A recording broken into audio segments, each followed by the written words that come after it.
जय गणेश जी। कैसे हैं आप लोग। मैं डॉक्टर आशुतोष द्विवेदी आपका स्वागत करता हूं इस चैनल पर। आज हम लोग लेकर उपस्थित हुए हैं नवंबर 2021 का वृश्चिक राशि का राशिफल। वृश्चिक राशि की स्थितियां कैसी रहने वाली हैं इस मंथ में, उसका विस्तार से हम लोग वर्णन करेंगे। चलिए आइए देख लेते हैं कि वृश्चिक राशि के लग्न में केतु महाराज बैठे हुए हैं। हाँ, एक चीज समझ लीजिए कि ये जो आपका राशिफल है ये आपकी नाम राशि या चंद्र राशि के आधार पर है, लग्न के आधार पर नहीं है, चंद्र राशि के आधार पर है। तो चंद्र राशि के हिसाब से जब हम आपकी लग्न बनाते हैं तो वो वृश्चिक बन जाती है और वृश्चिक में ही केतु महाराज बैठे हुए हैं और केतु महाराज मंगल के तरीके से ही फल देते हैं और मंगल ही आपकी राशि के स्वामी हैं और मंगल जाके 12वें में बैठे हुए हैं, यानी कि तुला राशि में मंगल, सूर्य और बुध बैठे हुए हैं। तो इस तरीके से जो आपकी स्थितियां बन रही हैं और उस पर राहु की सीधी दृष्टि पड़ रही है, इन स्थितियों में आपका स्वभाव थोड़ा सा गुस्सैल होगा, इरिटेटिंग होगा और कहीं ना कहीं आप इस फेस्टिवल सीजन पर अपनी चीजों से संतुष्ट नहीं हो पाएंगे। वही चीज जिसे आप पाना चाहते थे, जिसे आप पाने के लिए लालायित थे, वही चीज आपको मिल जाएगी, फिर भी आप प्रसन्न नहीं होंगे, आपके अंदर संतुष्टि की भावना नहीं आएगी। तो ये संतुष्टि की भावना न आने का मुख्य कारण केतु महाराज हैं, जो आपकी राशि पर ही बैठे हुए हैं और उन पर राहु की दृष्टि पड़ रही है। और चूंकि मंगल आपके राशिपति हैं और मंगल अपने से 12 में बैठे हैं, राशि से 12 में बैठे हैं, कोई भी ग्रह जब 6, 8, 12 में बैठा हुआ होता है तो वो उतना अच्छा नहीं माना जाता है या खराब माना जाता है। मंगल 12वें स्थान पर बैठे हैं तो निश्चित तौर से आपको इरिटेशन प्रदान करेंगे, आपको गुस्सा प्रदान करेंगे और आपको इस फेस्टिवल सीजन में उतना एंजॉय नहीं करने देंगे जितना एंजॉय आपको करना चाहिए। तो निश्चित तौर से अभी जो मंथ आपके संतुष्टिदायक थे, यहां आपको उतनी संतुष्टि मिलते हुए नहीं दिखाई दे रही है। चलिए अब हम चलते हैं आपके दूसरे भाव पर, यानी धन भाव पर। और धन भाव में राशि कौन सी पड़ती है? धनु। और धनु में बैठा कौन है? शुक्र बैठे हुए हैं। और शुक्र के बैठने से, और इस पर क्या हो रहा है, शुक्र बैठे हैं, शत्रु की राशि में बैठे हैं और इसके राशिपति हैं गुरु, और गुरु क्या है? नीच के हो गए हैं। नीच भंग जरूर हो गया है उनका, लेकिन नीच के होने के नाते कहीं ना कहीं वो अपना उतना प्रभाव नहीं दे पाएंगे जितना प्रभाव उनका होना चाहिए। इसलिए यहां पर आपको यदि इन्वेस्टमेंट करना है, यदि आपको अपना धन पर निवेश करना है, अपने धन को, तो आप कहां कहां निवेश कर सकते हैं। वैसे तो धन का निवेश ना करें ज्यादा अच्छा है, लेकिन यदि निवेश करना ही चाहते हैं तो आप, चूंकि शुक्र वहां पर बैठे हुए हैं और शुक्र यहां पर बहुत अच्छे माने जाते हैं, तो शुक्र के यहां बैठने से आप शो बिजनेस में या ऐसी कंपनियां जो लग्जरियस आइटम की हैं, फ्रिज की हैं, टीवी की हैं, एसी की हैं, इनमें निवेश कर सकते हैं। इनमें निवेश करके आप लाभ प्राप्त कर सकते हैं। इसके साथ साथ ऐसी बड़े बड़े शॉपिंग मॉल्स की जो कंपनियां हैं उनमें भी आप निवेश कर सकते हैं।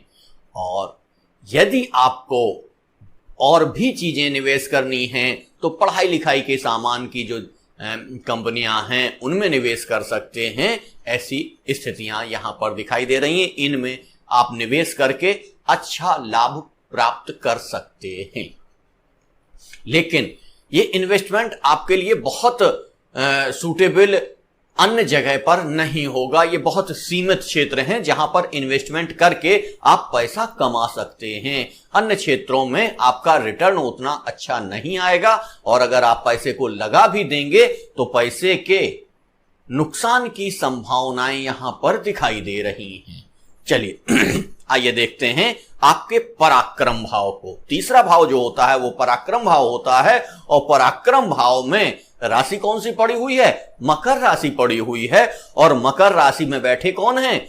गुरु बैठे हैं और साथ में शनि बैठे हैं। शनि अपने ही घर पर बैठे हैं और गुरु इस राशि में नीच के होते हैं, लेकिन शनि के साथ बैठने के कारण उनका नीच भंग हो गया है। नीच भंग हो जाने से निश्चित तौर से आपको अपने छोटे भाई बहनों से सहयोग प्राप्त होगा। आप पराक्रम भी करेंगे, लेकिन जो गुस्से की स्थितियां हैं उसके कारण कहीं ना कहीं माहौल बिगड़ता हुआ नजर आ रहा है। इसलिए अपने स्वभाव पर और अपनी संतुष्टि पर हमेशा ध्यान दें। होता क्या है, कई बार ऐसी स्थितियां हो जाती हैं कि आपको वो सारी चीजें उपलब्ध हो रही हैं जिनकी आप कामना कर रहे थे, लेकिन आप उनको पाकर भी खुश नहीं हो पा रहे हैं। क्यों? क्योंकि आपको लगता है अगर ये 10 साल पहले मिल जाती तो और भी अच्छा रहता, अगर ये 15 साल पहले मिल जाती हैं तो और भी अच्छा है, ये बहुत देर में मिल रही हैं, अब इनका हम क्या प्रयोग करें। ऐसी स्थितियों से नेगेटिविटी आपके दिमाग में आएगी, लेकिन जब तक केतु महाराज आपके राशि के केंद्र में बैठे रहेंगे, लग्न में बैठे रहेंगे, तब तक ऐसी ही स्थितियां वो प्रदान करते रहेंगे। इसलिए आपको बहुत सारी चीजें प्राप्त तो होंगी, लेकिन आप उससे संतुष्ट नहीं हो पाएंगे। और पराक्रम से सीधी दृष्टि जाती है भाग्य भाव पर, तो भाग्य भाव की क्या स्थितियां होंगी वो भी हम लोग देखेंगे। अभी हम लोग सीधे चलते हैं आपके सुख भाव पर। सुख भाव में क्या होने वाला है? सुख भाव में आपके में राशि पड़ी हुई है कुंभ, और कुंभ के अधिपति भी शनि होते हैं और शनि महाराज अपने दूसरे भाव यानी मकर राशि में बैठे हैं, शक्तिशाली हैं। अपने घर में जब ग्रह बैठता है तो शक्तिशाली होता है, इसलिए यहां पर भी वो शक्ति दे देंगे। और शक्ति मिलने से क्या होगा? आप जो आपके सहयोगी हैं, आपके माता पिता हैं, तो माता से तो आपके संबंध अच्छे रहेंगे, लेकिन चूंकि सूर्य नीच के चल रहे हैं इसलिए पिता से आपके मतभेद बने रहेंगे। पिता से मतभेद की स्थितियां दिखाई दे रही हैं। और हां, इस समय आप अपने छोटे भाई बहनों पर पैसा भी खर्च करेंगे, खर्च का माहौल भी रहेगा, क्योंकि 3 ग्रह आपके व्यय भाव में बैठे हैं, 12वें भाव में बैठे हैं। तो नवंबर माह ऐसा रहेगा जिसमें आप बहुत सारा पैसा खर्च करेंगे। अपने भूमि भवन वाहन पर भी खर्च करेंगे, क्योंकि इसको भूमि भवन वाहन का भी घर कहा जाता है। तो भूमि पर, भवन पर, वाहन पर आपका बहुत सारा पैसा यहां पर खर्च होता हुआ नजर आएगा। हो सकता है आप कोई भूमि खरीद लें, हो सकता है भवन खरीद लें, या भवन का मेंटेनेंस करा दें, उसकी रंगाई पुताई करा दें, उस पर टाइल्स लगा दें, उसको वॉलपेपर लगवा दें। ऐसी बहुत सारी चीजें हो सकती हैं और जो कि दिखाई दे रही हैं। तो निश्चित तौर से सुख भाव आपका अच्छा दिखाई दे रहा है, लेकिन फेस्टिवल सीजन होने के कारण आपको थोड़ा सा वर्क अधिक करना पड़ेगा, जिससे आप इरिटेट हो सकते हैं, गुस्सा आ सकती है। बस इसी इरिटेशन और गुस्से से आपको बचने की आवश्यकता है। यदि आप उससे नहीं बच पाए तो निश्चित तौर से फेस्टिवल सीजन आपका खराब होने की संभावनाएं दिखाई दे रही हैं। माता आपका सहयोग करेंगी, भाई बहन आपका सहयोग करेंगे, भाई बहनों की मदद मिलेगी और पूरा परिवार कहीं ना कहीं, लेकिन पिताजी से मतभेद स्पष्ट रूप से दिखाई दे रहे हैं। अब हम लोग चलते हैं आपके पंचम भाव पर। तो पंचम भाव किसका है? संतान का है, प्रारंभिक शिक्षा का है और रिलेशनशिप्स का भी भाव है ये। तो इस जगह से हम 3 चीजें देखते हैं। और कैसे देखते हैं, चलिए इसको हम लोग देख लेते हैं। इस भाव में, पंचम भाव में आपकी राशि पड़ रही है मीन, और मीन राशि के अधिपति कौन होते हैं? गुरु। और गुरु कहां बैठे हुए हैं? मकर में नीच के होकर बैठे हुए हैं, लेकिन उनका नीच भंग हो गया है। इसलिए और गुरु पर शनि की दृष्टि भी आ रही है, शनि की तीसरी दृष्टि भी पंचम भाव पर पड़ रही है, जिसके कारण जो ऐसे जातक जो विदेश में पढ़ाई लिखाई करना चाहते हैं, विदेश से कार्य करना चाहते हैं, टेक्निकल पढ़ाई करना चाहते हैं, मेडिकल और नॉन मेडिकल की पढ़ाई करना चाह रहे हैं, उनके लिए ये समय बहुत अच्छा बना हुआ है। जो फाइनेंस का काम करना चाहते हैं, उनके लिए, जो टीचिंग का कार्य करना चाहते हैं, जो बीएड कर रहे हैं, बीटीसी कर रहे हैं, बीपीएड कर रहे हैं, उनके लिए ये स्थितियां यहां बहुत अच्छी दिखाई दे रही हैं। और इसके साथ साथ सबसे ज्यादा अच्छी चीजें दिखाई दे रही हैं ऐसे स्टूडेंट जो टेक्निकल लाइन में हैं, जो इंजीनियरिंग कर रहे हैं, मैकेनिकल इंजीनियरिंग कर रहे हैं, सीएस कर रहे हैं, इन सबको यदि ये विदेश में जाकर पढ़ाई करना चाहते हैं तो उनके ऊपर लिए विदेश में पढ़ाई का ये समय सर्वोत्तम दिखाई दे रहा है। वो विदेश जा सकते हैं, वहां एडमिशन ले सकते हैं, सारी स्थितियां उनकी बहुत अच्छी रहने वाली हैं। केवल और केवल यहां पर देखना यही है कि आपको अपने गुस्से पर कंट्रोल करना है। तो ऐसे लोग जो स्टूडेंट हैं उनके लिए ये दिखाई दे रहा है। और 20 नवंबर के पश्चात ये और भी अच्छा होने वाला है। 20 नवंबर के पश्चात जैसे ही गुरु अपनी राशि परिवर्तन करेंगे, गुरु ठीक हो जाएंगे, गुरु सशक्त हो जाएंगे, तब ये स्थितियां और अच्छी होती हुई दिखाई दे रही हैं। अब हम लोग सीधे चलते हैं कि ऐसे जातक जो अपनी संतान के प्रति, जिनकी संतान बड़ी हो रही है, वो संतान से उन्हें कैसे सुख प्राप्त होगा, इसको हम लोग देख लेते हैं। तो संतान से सुख प्राप्त तो आपको इस मंथ में नहीं होने वाला है।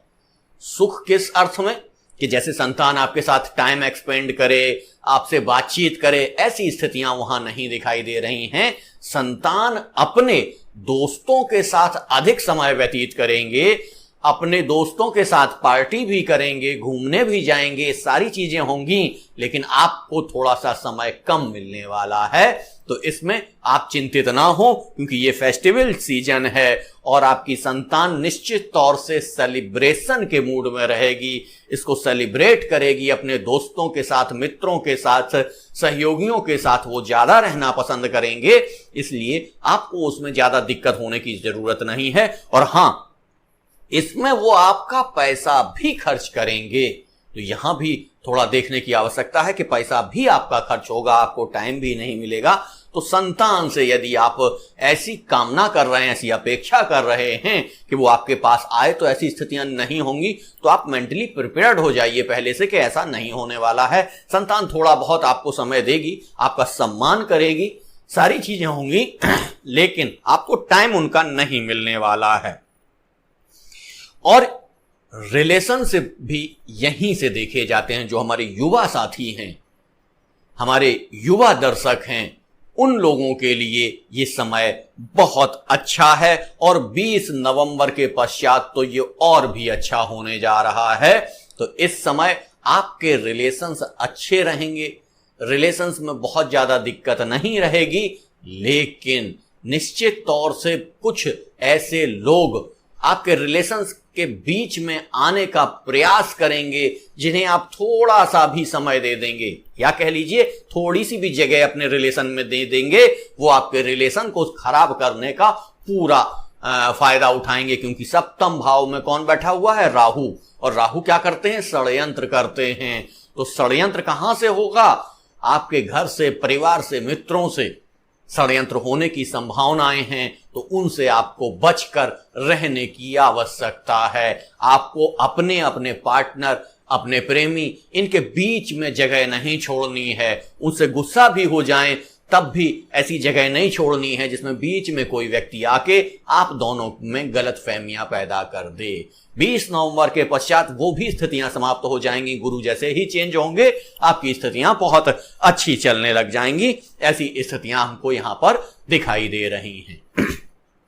चलिए अब देख लेते हैं आपके छठे भाव को। छठा भाव कौन सा होता है? रोग का, रिपु का, ऋण का, ये छठा भाव होता है। और इसमें राशि पड़ रही है मेष। और मेष के अधिपति कौन है? मंगल। और मंगल की सीधी दृष्टि पड़ रही है इस भाव पर। तो निश्चित तौर से आपके जो शत्रु हैं, आपके जो रोग हैं, वो रोग और शत्रु आपके परास्त होंगे। आपका जो ऋण है वो आपको थोड़ा सा परेशान कर सकता है, लेकिन क्योंकि इस समय फेस्टिवल सीजन है, आप जमीन भी खरीद सकते हैं, मकान भी खरीद सकते हैं और आप वाहन भी खरीद सकते हैं। ऐसी स्थितियों में आप नया ऋण ले सकते हैं, लेकिन नया पुराना पैसा अगर कहीं फंसा हुआ है तो वो आपको मिलने की स्थितियां 4 दिसंबर के पश्चात ही बनेंगी, जब मंगल अपना राशि परिवर्तन कर लेंगे। उससे पहले आपकी वो परिस्थितियां नहीं बन रही हैं। और यदि आप किसी को पैसा देना चाहते हैं और ये सोच रहे हैं कि आपने जिसको पैसा दिया है उससे वापस आ जाएगा तो आप उसको लौटा देंगे, तो ऐसा नहीं होने वाला है। यदि आप किसी से ऐसा वादा कर दिए हैं तो उस वादे को संभाल लीजिए, अपनी चीजें संभाल लीजिए, क्योंकि 4 दिसंबर तक आपका पैसा नहीं आने वाला है। 4 दिसंबर के बाद ही वो पैसा आएगा, तो इसके लिए थोड़ा सा ध्यान रखने की आवश्यकता है। वैसे रोग आपको नहीं होंगे, रिपु आपके परास्त होंगे, लेकिन यहां पर थोड़ा सा ध्यान रखने की आवश्यकता है, क्योंकि आप मंगल आपके राशिपति हैं और मंगल कहीं उत्साह दे देते हैं, और चूंकि सूर्य इस समय नीच के हैं तो आप लोगों से अनायास अधिक उत्साह के साथ लड़ाई झगड़ा कर सकते हैं। तो लड़ाई झगड़े से आपको बचने की आवश्यकता है। क्यों? क्योंकि मंगल आपके शत्रुओं को समाप्त करते हैं, और जब तक आप लड़ाई नहीं लड़ेंगे, झगड़ा नहीं करेंगे, तब तक आपके शत्रु पैदा नहीं होंगे। तो शत्रु पैदा होंगे तभी तो वो परास्त करेंगे, और जब शत्रु होंगे तब वो परास्त होंगे। तो शत्रुओं के क्रिएशन का कार्य भी मंगल करेंगे। इसलिए इस फेस्टिवल सीजन में आपको इस समस्या से बचना होगा। यदि आप इससे नहीं बच पाए तो निश्चित तौर से लड़ाई झगड़ा, कोर्ट कचहरी, सारी स्थितियां देखनी पड़ेंगी, क्योंकि 12वां भाव कोर्ट कचहरी का होता है। तो कोर्ट कचहरी के भाव में ही मंगल बैठे हुए हैं, तो कोर्ट कचहरी तक ले जाएंगे आपको और वहां पर आपको विजय दिलवाएंगे। लेकिन विजय तो आपको मिल जाएगी, लेकिन ये फेस्टिवल सीजन जो है आपका, ये बर्बाद हो जाएगा, खराब हो जाएगा। इसलिए आपको थोड़ा सा नियंत्रण करना पड़ेगा अपने इरिटेशन पर, आपके गुस्से पर। यहां आपको थोड़ा सा संतुष्टि लानी पड़ेगी, नहीं तो इस माह थोड़ी सी दिक्कत भी दिखाई दे रही है। लेकिन विजय आप ही होंगे, ऐसा समझ में आ रहा है। चलिए अब हम लोग देख लेते हैं आपके दाम्पत्य सुख को। दाम्पत्य सुख में क्या हो रहा है इसको हम देखते हैं सप्तम भाव से। और सप्तम भाव किसका है? शुक्र का है। वृषभ राशि यहां पर बनी हुई है और शुक्र राशि में बैठे कौन है? शुक्र की राशि में राहु बैठे हुए हैं। राहु यहां उच्च के माने जाते हैं। कभी मिथुन में भी इनको उच्च का माना जाता है, लेकिन यहां पर भी इनको उच्च का माना जाता है। तो ऐसी स्थितियां हैं। उच्च के राहु जब यहां पर बैठेंगे तो सुख सुविधाएं तो आपको मिलेंगी, दाम्पत्य सुख तो आपको प्राप्त होगा। और चूंकि इसको क्या कहा जाता है, आपके व्यापार का भी ये 10th हाउस है, तो ये पार्टनरशिप का भाव माना जाता है। तो अपने पार्टनर से आपको वो सारी चीजें मिलेंगी, लेकिन निश्चित तौर से वो स्थितियां राहु क्रिएट कर देंगे, षड्यंत्र करवा देंगे। ऐसा व्यक्ति जिसे आपने कुछ बता दिया वो आपके पार्टनर से कह देगा, आपकी पत्नी से कह देगा। तो कुछ ऐसी स्थितियां आ सकती हैं जिसमें आपका किया हुआ कार्य बर्बाद हो जाए। जैसे कि दूध में अगर थोड़ा सा भी दही डाल दीजिए, थोड़ी सी भी खटाई पड़ जाए तो पूरा दूध फट जाता है। वही स्थितियां यहां पर रहेंगी। सुख तो आपको मिल रहा है, लेकिन अगर थोड़ा सा भी षड्यंत्र हो गया तो आपके सुख में स्थितियां खराब हो जाएंगी। आपके पार्टनरशिप की स्थितियां खराब होने की स्थितियां बनी हुई हैं। तो षड्यंत्र की स्थिति से थोड़ा सा बच के रहिएगा, यही हमारी सलाह है। अब सीधे चलते हैं आपके अष्टम भाव पर। अष्टम भाव किसका होता है? खोज का होता है, गुप्त चीजों का होता है। और इसमें राशि कौन सी पड़ी हुई है? मिथुन राशि पड़ी हुई है। और मिथुन राशि के मालिक कौन होते हैं? बुध होते हैं। और बुध क्या हैं? सूर्य के साथ बैठकर बुध आदित्य योग बना रहे हैं। लेकिन बुध आदित्य योग बना रहे हैं कहां?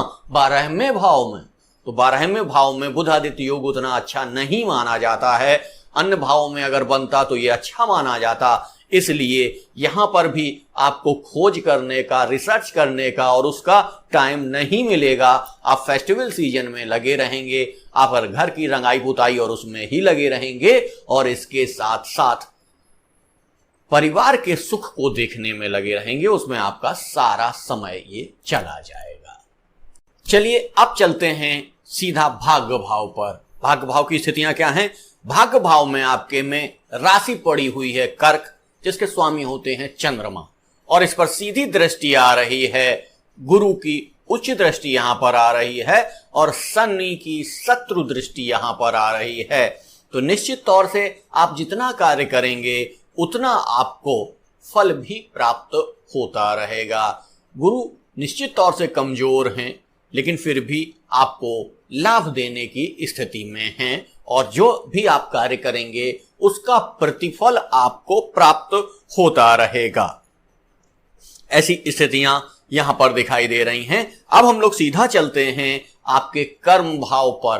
कर्म की क्या स्थितियां रहेंगी, क्या परिस्थितियां रहेंगी, इसको हम लोग देख लेते हैं।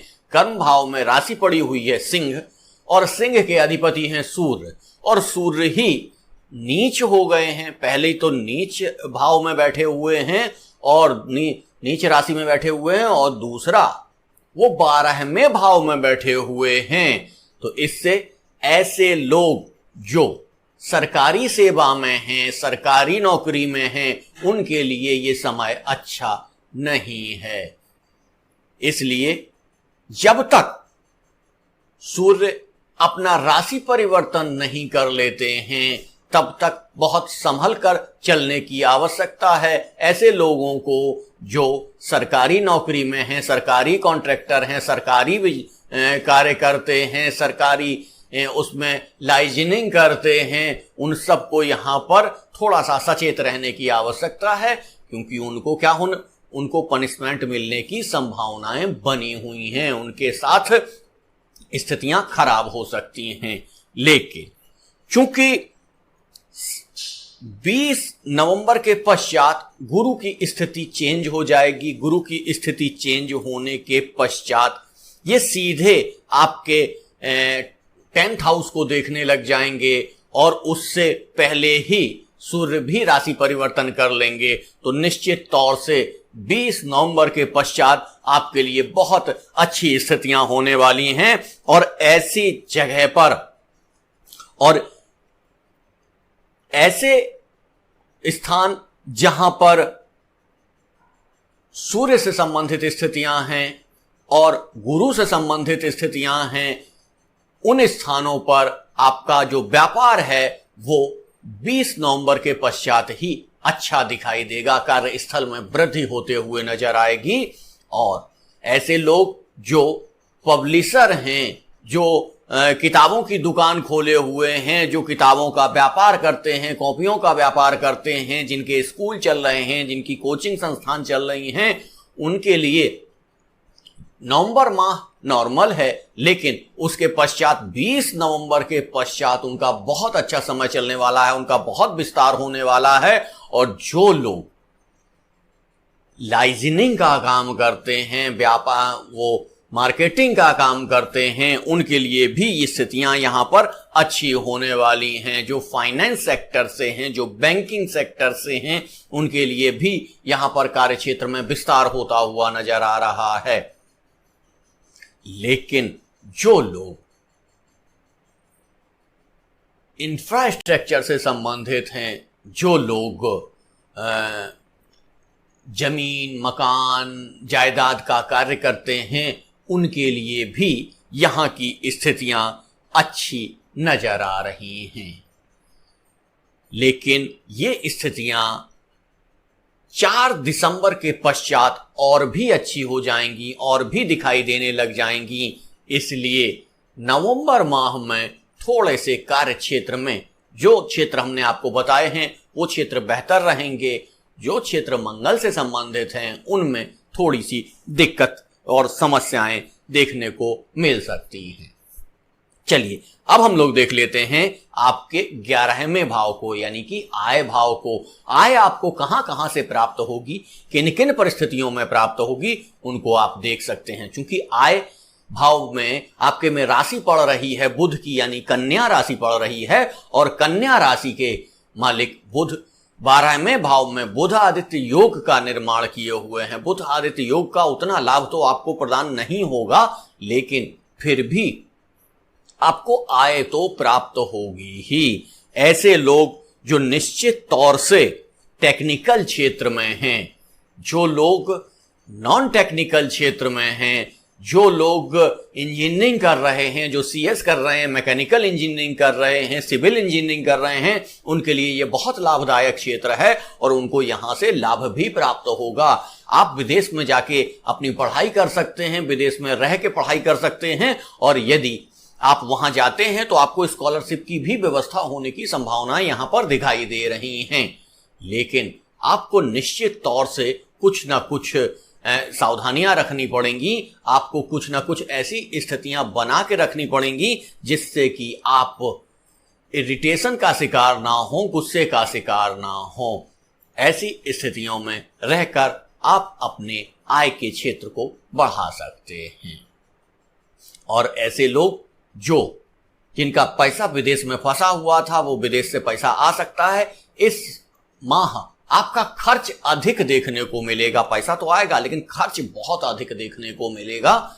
ऐसी स्थितियां भी बनी हुई हैं।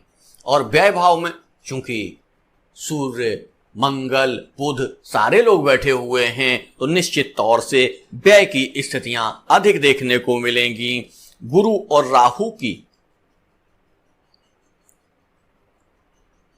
स्थितियां चेंज होने के पश्चात आपकी स्थितियां अच्छी होंगी, लेकिन तब तक की स्थितियां बहुत अच्छी नहीं दिखाई दे रही हैं। तो इस मंथ आपको थोड़ा संभल के चलना है, थोड़ा बच के चलना है। और कई बार लोगों ने पूछा है कि राहु जी का बीज मंत्र बता दीजिए, तो ओम रम राहवे नमः इनका बीज मंत्र है। इसका पाठ करके आप अपने लिए राहु महाराज की शरण में जा सकते हैं और उनसे ठीक स्थितियां प्राप्त कर सकते हैं। इसके पश्चात आप गुरु की उपासना कर सकते हैं, भगवान विष्णु की उपासना कर सकते हैं, और गाय की गर्दन के पीछे जो उभरा हुआ भाग होता है उसको आप सहला के, उसकी सेवा करके, गाय के चारा खिला के आप अपने गुरु को ठीक कर सकते हैं। ऐसी स्थितियों में आपके लिए ये मंथ अच्छा हो, ऐसी मैं ईश्वर से कामना करता हूं। और इस मंथ के पश्चात फिर पुनः आपके लिए बहुत सारी अच्छी स्थितियां आने वाली हैं। ये आपका नॉर्मल रहेगा, इसके पश्चात स्थितियां बहुत अच्छी बनती रहेंगी।